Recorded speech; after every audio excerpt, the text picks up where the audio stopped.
What's up, guys? Coming at you with another crisp review today, and we're gonna be looking at the Bandai 8-inch 2002 MechaGodzilla with the weapons.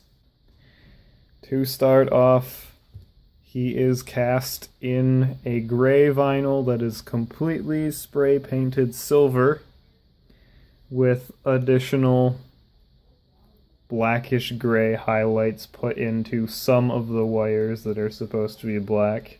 There's a lot of places that are completely skipped out on, like the tail and the back of the legs, but everything on the front's mostly painted gray where it needs to be except for the arms, and it's in the neck.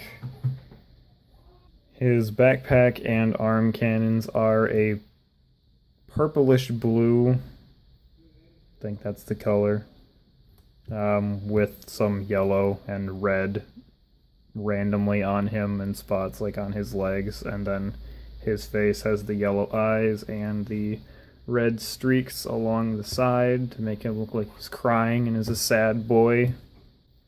For detail, it's pretty good. The one thing that kind of stands out is it looks like his legs are molded too small for his body. He looks like he has very not proportionate legs, and his head's too big. So, don't really know why they did that or who finalized that design, but thanks. His head sculpt is accurate, regardless of it being too big. It's got all the fine details, like all the ridges on it, and the little slits in his head, and the tubes. And then on the front of the neck going down, everything's there. Smooth chest, because this is the 2002, going down into the ab region with more tubes and random mechanical designs they thought were necessary. And then with his super extra wide hips for no apparent reason, and his crotch cover going down to the legs, which are too small but still detailed nicely, with the kneecaps with the dots, which symbolize something, and his toes are too small, but that's fine. Who cares, I guess? Toes. And the feet are detailed well. They have all the lines and creases where they should. And then, since there is no licensing on the feet, they decided to put a bunch of detail on the bottom of the feet as opposed to putting it on the figure where you actually see it and it counts. So that's pretty cool. The arms are pretty smooth and basic. They're symmetrical because this is the 2002 version. Fingers look good. The inside is detailed as well with like little creases for where the suit moved. The arm cannons, well, basically the cannon portion is too short and the blade is always sticking out, which is an interesting design choice. Up here is detailed enough. There's not really any paint to distinguish any necessarily differences. The tube that attaches them is molded directly into the figure, so that's a disappointment. The backpack looks good. It actually has more light painting on it than the arm cannons do. It's got some small little creases and things like that here and there. The back vents are actually painted gray. The jetpack portion actually is molded out, which is nice. So that's pretty cool. Then this portion is also molded directly onto the torso of the figure, so there would be no way to remove it because it's not glued on, it's molded in. So that's pretty nice. They're hollow as well, so they kind of do move all over the place. The tail is an appropriate length. There's enough detail to get it past. Obviously, these plates are all just kind of stuck on top of each other with like a little raise to make them look like they're separated, but they're really not super good detail, but that works. And then you obviously lose a bunch of detail the farther down you go, but it looks okay. For articulation, it has a decent amount. The head will go 360 and interfere with the cannons, so don't do that as recklessly as I did. The torso does not go 360 because the spine will catch it right there on the hip, so don't force that around. The arms will go kind of around all the way until they hit the backpack, so don't force that as well. The tail will go all the way around at the base and then at this weird separation, but why would you ever have it like that?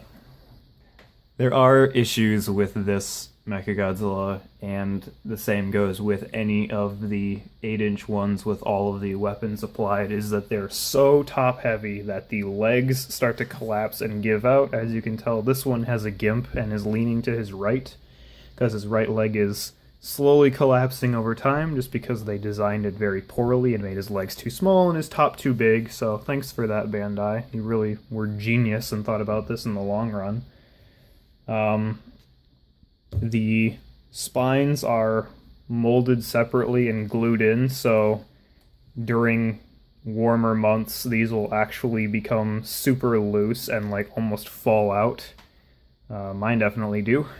And then the tail will actually start to bend and curve in awkward directions over time as well because it's very thin.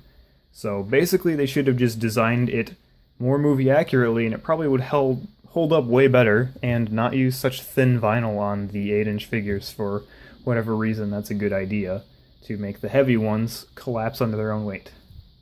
Here it is next to the 2003 black collapse even more under its weight version, and then the 6-inch Movie Monster Series MechaGodzilla. These are essentially the exact same figure with just these parts swapped out, so there's not a big difference there. And then this one obviously has a lot more detail than the 6-inch one does, so this one's better than that one at least. Here it is next to a 8-inch Marmot figure with the Millennium Godzilla, and then the strange 7-ish inch tall Toho Kaiju Series Godzilla 2000.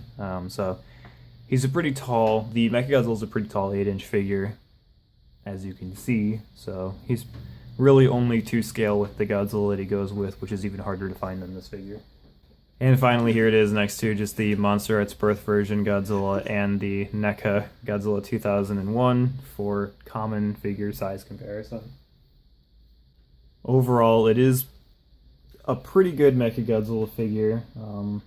There's pretty limited Kiryu or MechaGodzilla 3 figures with the battle packs, so this one's definitely going to be your best option unless you want to buy one of the X pluses of this version, which I think this one's around $1,000, so that's pretty expensive. Honestly, it's gotten a lot more difficult to find lately, especially with the tag if you need that for whatever reason. You're probably going to be finding them anywhere between $30 and $60, so just keep an eye out if you're interested in getting one, and try to get it for the lower end like I did. I got pretty lucky getting it for that price, around $30. But most people will try to overprice it because most of the sellers don't know what they have and don't know what it's worth, and just try to get as much as they can, as any reasonable person would. The Godzilla that goes with this is even harder to find, so if you want to get a set, good luck. I don't even have the Godzilla that goes with this. I only have the 2003 version, so the 02 one's pretty hard to find. So, I mean, these figures they're difficult to get these days, that's for sure. But it's an okay figure. It has its problems, but it still looks pretty nice from angles. Just if you plan on getting one, look at the pictures of the seller and make sure that it's not, literally in horrible condition and falling onto itself in collapsing.